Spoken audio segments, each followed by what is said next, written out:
you have another term that you coined to kind of help describe what you see happening: prolonged adolescent syndrome.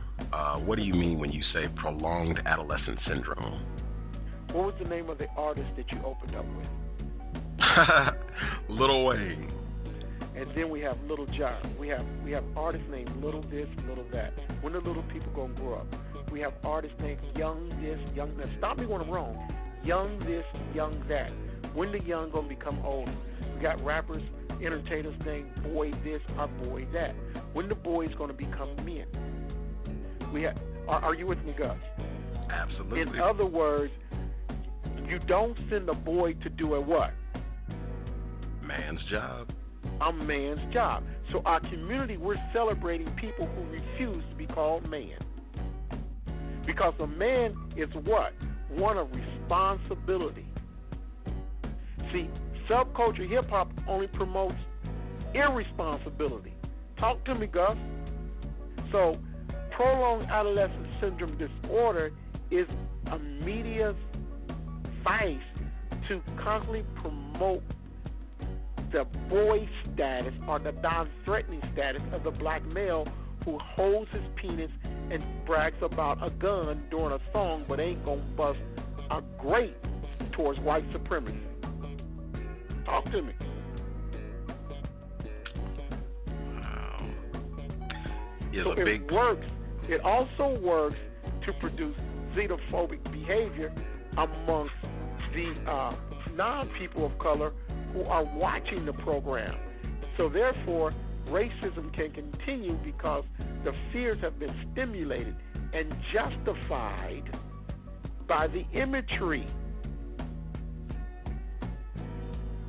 Oh, it's a slick game. It's too slick to be in an oil can, brother. Wow. The perpetual state of reverse psychology. We can't see the forest for the trees. That's right, because we smoking them. That's what we promote, smoking trees, etc. I'm just making light of that particular point, and I don't want the people to be upset with me, but I have to use some humor occasionally because this is stressful. You ever recognize that most of the revolutionaries out there talking about it from a mental health perspective, they die young? Dr. Bobby Wright, Amos Wilson, etc., etc., etc. You come across this information, man, it becomes so heavy, it kills you internally. And the only people who call me crazy are people who look like me, Gus. Can I keep it real for a moment, as they would say? I'm just keeping it real for the sanity of our people. The people who give me the most flack look like me. And I'm an ebony brother. You better ask somebody. Wow. Speak to the psychosis, the damage that's been done. You see, when you say white supremacy, most black people or people of color sometimes think you're talking about their best white friend,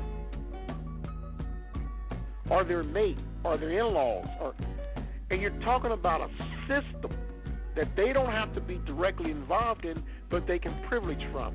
The only way that we're going to deal with white supremacy is people speak up and march and talk and act against it. All people. The only way you can overcome it. Dr. Francis Pasquale says it's a mental disposition. But there's only one race on the planet, and that is the human race.